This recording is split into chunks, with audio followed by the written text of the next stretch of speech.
And welcome back, everyone. Today we're going to be talking about a brand new series talking about the tiebreakers. These are things that can increase or decrease your win percentage that cannot be factored in with a power level discussion. I'm Levi. I'm Jacoby. And I'm Joe. And this is the Thought Vessel. Welcome to the show. Starting off here, what is the coolest thing you own that is not expensive? What my co-host can see in the camera right now is a rubber duck. But this is not an ordinary rubber duck. This is a rubber duck that's head is nothing but an eyeball. Joe, I got a question for you. Yes? You're holding the duck, right? Yeah. Would you classify that as eye contact? Full-on eye contact. Only if you bring it to the convention will I consider eye contact. Hey, let's go. Uh, And this is why we're co-hosts. Terrible dad joke, and Jacoby doubles down.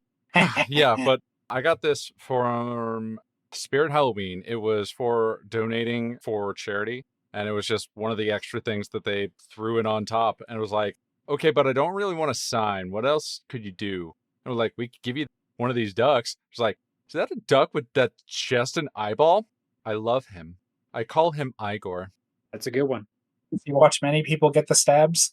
Certainly watches me getting stabbed. Much like all of those people seeing Caesar getting stabbed in the assembly. Acceptable. E2, Igor. How about you, Jacoby? Coolest thing I own that's not expensive. My co-host cannot see me, unfortunately, but I am holding, it's like a glass cup with a wooden top, and it's got a straw in it, like a glass straw. It's like a sealed lid, and it's got some interesting like graffiti on the sides of it. It's probably like $5 at Walmart, but my brother Carl got it for me, and I've been using it every single day since because I was like, yeah, this is kind of neat. Used it. This is amazing. Using it right now. So, And we'll try to get a picture of these items as we get them put on the video here for you.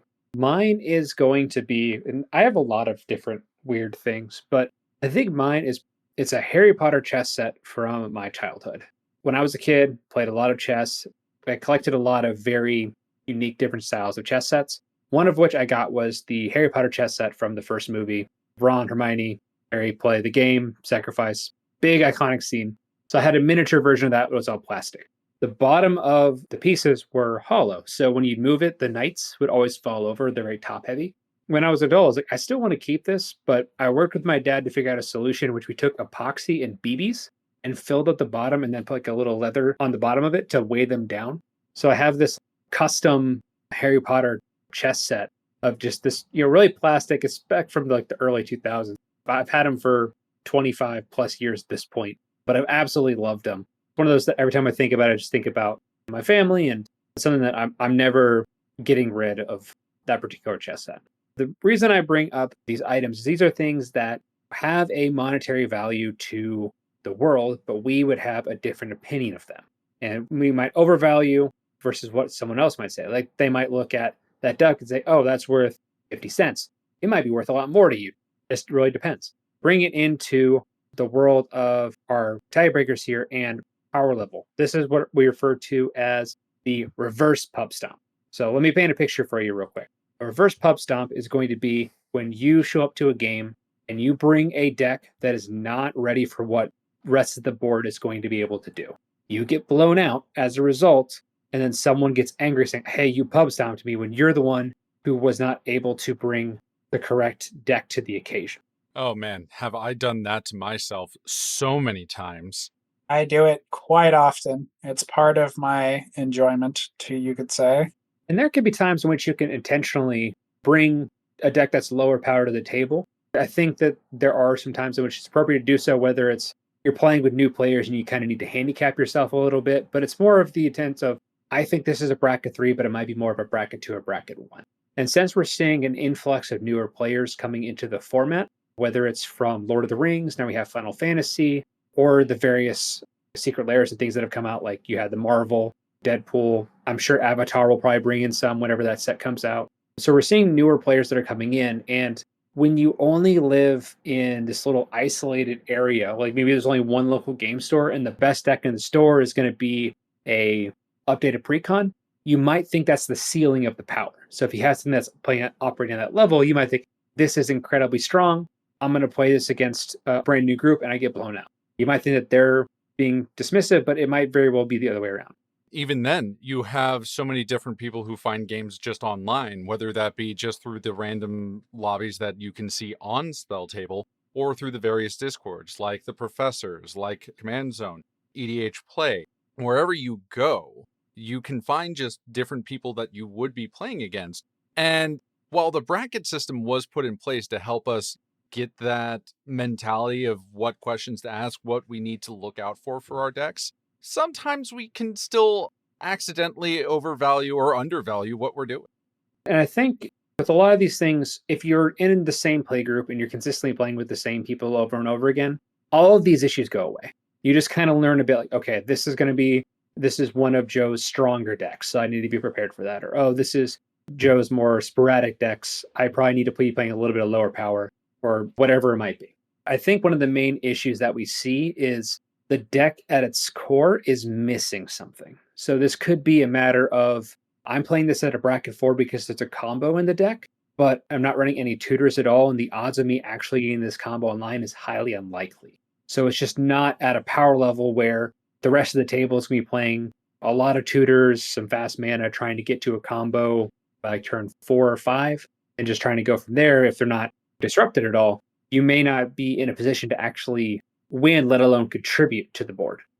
There's a lot of huff and gruff and buff about there where you're going to run into somebody and they're going to be like, oh, you have this 2-piece combo in your deck, so therefore it's automatically this strength. Like that's the bottom. To which I calmly take a moment. I go, I want you to understand something. This is a back and forth conversation I had with somebody. That I go, okay, so your criteria is that 2-card combo means it is a 4 or greater. And they go, yeah. I'm like, okay, you also believe all precons are around a 2 or 3. Yeah. Then your logic cannot work because the Tidus deck they just released has both of those things. It has a 2-card combo, and it is an unedited pre-constructed deck. Applying very specific logic to how you rank the power level of a deck, if it has this in it, it's high, is not a good logic to have. If you make a list of criteria, you expand the bubble, that's fine. And I think we're getting to the point too, like even we had the Offspring deck had an infinite combo in the 99. These are things that are becoming more and more consistent with those builds. Is it consistent to get those cards in hand? No, the deck isn't running any tutors. The card draw is somewhat minimal.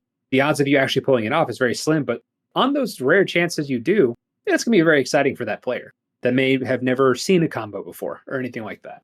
And plus, you could also just have, oh, hey, I put this 2-card combo in, and then I also put in these cool cards, and I just kept adding cool cards, and oh, wait, I forgot all of the basics of a deck.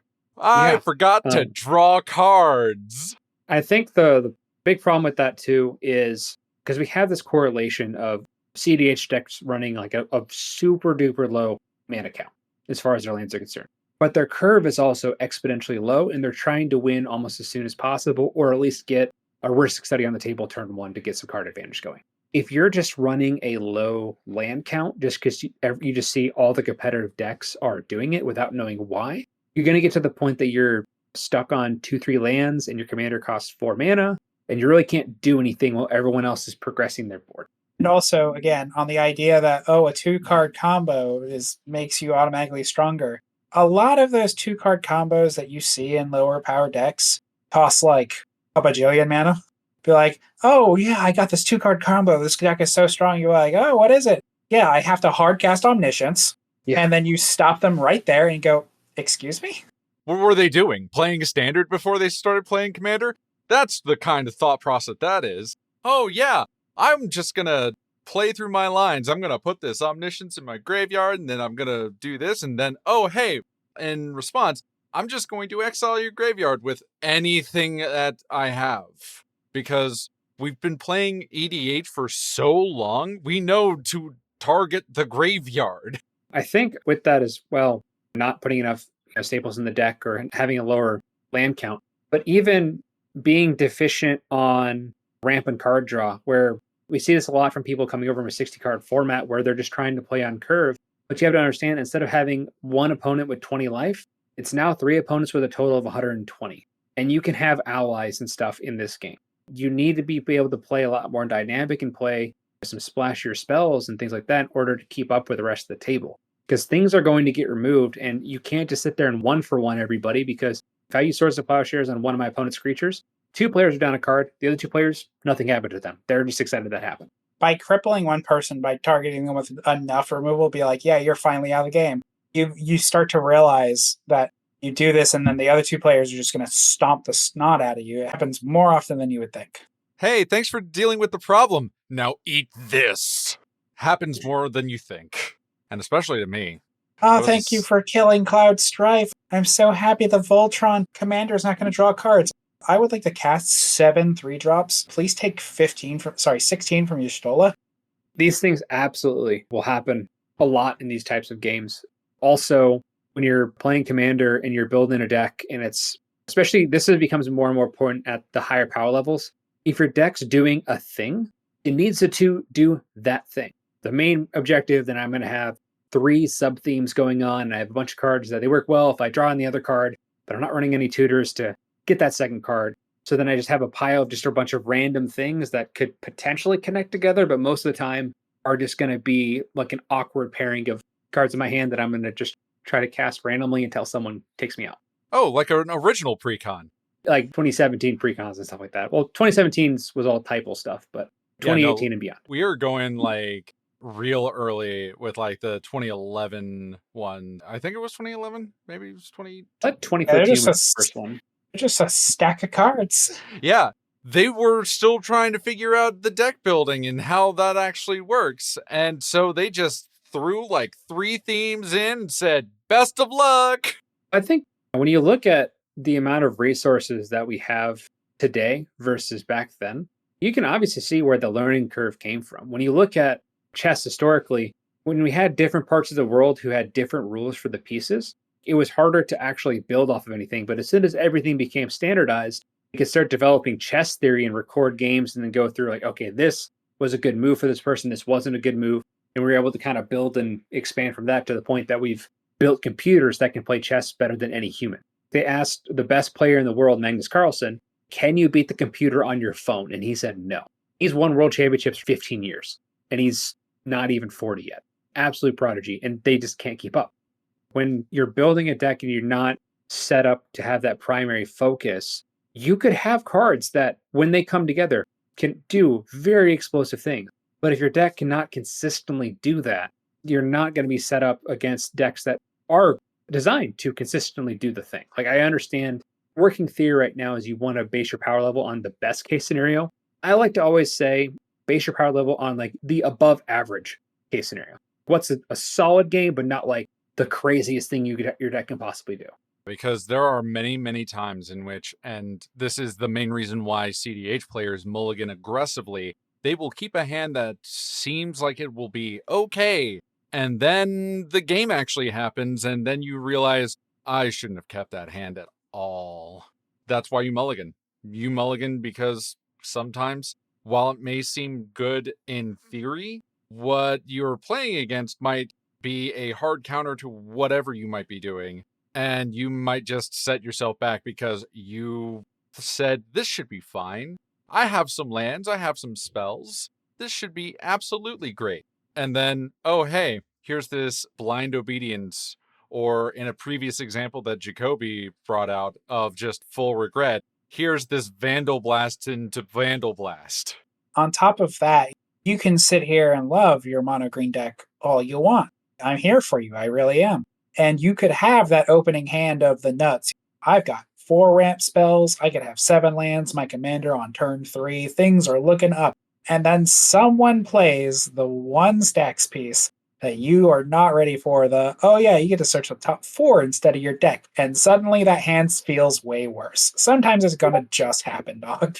Or if your commander was the only creature that you could do, or you didn't have a removal spell, here's this Draneth Magistrate that your opponent just got out, and oh hey, you can't play your commander now. Anytime you come up with an idea of something you think is super great and absolutely ridiculous, have to understand Magic players are really good at doing one of those few things, which is, oh yeah, I know exactly how we need to stop that. Yeah, and that putting it in their decks. That was literally Octavia's entire job with the interview, is that she just locks in and I know what you're doing. I'm going to stop you before you could even think that I am. I think a lot of it is when you build a deck, have a general understanding of where that commander wants to be. And I think a lot of that is even talking to your friends and kind of saying hey, I want to build an Iron Man deck at bracket 2. You have a commander who is going to consistently tutor on an every single turn basis, probably not going to operate well at a bracket 2. Now you can build it all the way up to CDH, but it may not be comfortable in that location. If you have a play style that is going to want to be more forgiving of mistakes, then you're probably better suited to build at a lower bracket than having a commander deck that you're trying to play up at a CDH table and aggressively mulliganing, but you're just trying to keep like, oh, this hand has some spells and lands, and I'll just roll with it and see what happens. But if you can kind of tweak that deck a little bit, maybe focus on the game changers and bring it out to bracket 3 or 4, you might have some better chances with that deck.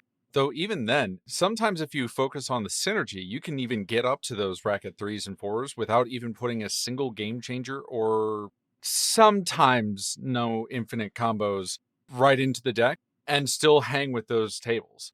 I've certainly done it because when I'm playing in the Tabletop Jacks Discord, I usually play my Garrett. That deck does not have more than, I think, one game changer, and it has gone off real hard with the usual Kiki Jiki lines without actually having Kiki Jiki, just because Garrett does the thing. Same thing with Hashaton. Hashaton does that super well as well, without any game changers, except for maybe a Psych Rift. Even then, I think having your decks kind of end up being where they want to be, but I think there's a level of pride to it as well, where whenever the brackets were first established, they said that the precons were at bracket 2, and then bracket 3 was kind of upgraded, and then bracket 4 was anything goes. The difference between a low end bracket 3 and a high end bracket 3 is pretty wide chasm, all things considered. But I think people need to understand like bracket 2, there's a lot of fun stuff going on in bracket 2. Bracket 2 is going to be like I'm playing more on the board focused. I don't have to worry about infinite combos. I don't have to worry about wins out of nowhere. I don't have to worry about being denied my ability to play the game. But I think there's a lot of enjoyment to be had at these lower brackets where I think that there's a lot of people that are building bracket 2 decks just by their comfort level and design of how they build their decks and what they want to do and don't want to do. They just need to kind of embrace like, hey, this is a bracket 2 deck. I should not be bringing this to bracket 3, or else it's probably not going to go well for me in that game if I'm trying to be, I don't know if I would say competitive, but just relevant in the pod. Yeah, absolutely. Kind of the final issue that we see a lot is the matter of removal. Removal can be kind of an awkward thing because we worried a lot about someone else's feelings, not as much of like, I don't want someone to be upset, but like, I don't want to have them like start swinging out on me or anything. Politically, it can be kind of awkward, but the higher brackets you go, the more threats you're going to consistently see. You have to run interaction to play defense. You have to be able to get the coma off the board or whatever it might be before it takes over the entire game. Or there might be an extra turn spell that's just, if this resolves, everyone's going to be so far behind they can't do anything. I mean, even past that, with not just thinking about removal hurting someone's feelings, there are some times where you will have it in your head that winning the game is going to hurt people's feelings. Pretty much just you're in a game. Try to mitigate that. People are understanding. Game's got to end. Threats got to be eliminated. You either win fast enough that you get to feel like a villain, or last long enough that I get to be the villain. And most people, when you're playing, if you go for a win, unless it's like within like the first couple turns or something, if you're being respectful and not rubbing it in people's faces or just being a jerk, most people are going to be like, oh, okay, they might be like a little bummed out. Maybe they would have won on their next turn or something. But most people are going to be fine. If you're being like super arrogant or like talking about all the other ways you could have won or something, that might rub people the wrong way, just depending on who you're playing with. But just if you have just, hey, good game, you're respectful, you're professional, decorum, as far as just playing with your friends, and just play like somebody that you want to be invited back to the game night. Bad sportsmanship is in fact a fast track into reverse pub stomping yourself every time. We'll talk about that at some point too, kind of the politics side of Commander, because like there have been some games that someone has been so unpleasant to me that if I'm playing like a combat-oriented deck, it may not be in my best interest, but I might just eliminate them so I don't have to hear about their complaints anymore. It's important to also keep in mind that winning is not a Hail Mary throw or a pitch to suddenly being like the worst person at the table. You don't become a jerk by winning. You don't suddenly become an asshole by winning. You should not feel faulted for wanting to win the game, because at that point, you'll spend your entire Magic career never winning games and then just be like, yeah, I just wanted to play my cards. And then when you do have those games where you do good, you're just going to sit there and be like upset because you're like doing above average. And then it's a bad feeling. It's a bad spot to be in. Just win the game. Stab the friends. They don't care. And if they do care, stab new friends. Your friends are, in fact, quite stabbable, metaphorically speaking. I mean, depending on the person, it might be literal too. I mean, yes, but also you probably need more consent on that part. I mean, you shouldn't Stab do me. it. I'm just I saying am it's stabbable. possible. Stab me, I am stabbable. Look, I'm showing my co-host the whole reason why I know that I'm stabbable, because tattoo I was guns actually stab you. gesturing to also my tattoos, yeah. Hell yeah. Tattoo friends. If I'm going to play a game with you, right, all the time, I do not want to sit here and either A, win all the time because you're just like, oh, I want to swing you. And it's, my friend, you have 80 power on board. Why not? And it'll feel rude. Okay, I kill all your creatures and kill you. Does that sound like it's equally fun, you goof? Because it's not. This is also not to be confused with, I don't want to swing because I will likely just have somebody else win the game instead. Because that's just kingmaking, and that's actually something you probably do want to think more about. And we can talk about kingmaking in a later episode as well. That is probably one of the more awkward parts of Magic the Gathering, in Commander at least, is these situations come up a lot, especially in the lower pods. It is what it is. I think this kind of wraps up our first episode here as far as the tiebreakers that can increase or decrease your win percentage based on things that are not necessarily the power bracket system by itself. Be sure to check your deck, talk to somebody else, and just have them objectively give you a feel of what the bracket might be, because you're going to be biased of your own decks. You just might think it's better or worse than it actually is. Getting some outside opinion can definitely be a good thing. Overall, just try to avoid putting yourself into the reverse Pubstomp situation, because that's probably one of the more awkward things we can see in the Commander format. Gotta hate it when you bring that nice deck, you're just, oh man, this is gonna be so fun. Well, I'm losing so badly. I'm going to play Wizards. It's going to be great. And why is everyone punching me for 15? It was the 8-turn expropriate. If you don't win off that, you're just going to die. Untrue. Ask Krim. I did, in fact, take my 8-turn expropriate and got to live long enough to punch. Well, that's on them. It is, in fact, on us. Krim was very nervous. Is like, how do we not win? How do you not win? I don't understand. I'm like, trust the process. The process is bad. Well, that is all the time we have. Of course, this has been Thought Vessel. I'm Levi. I'm Jacoby. And I'm Joe. And we are out. Have a fantastic rest of your day. Take care. Get consent before getting reverse Pubstomp.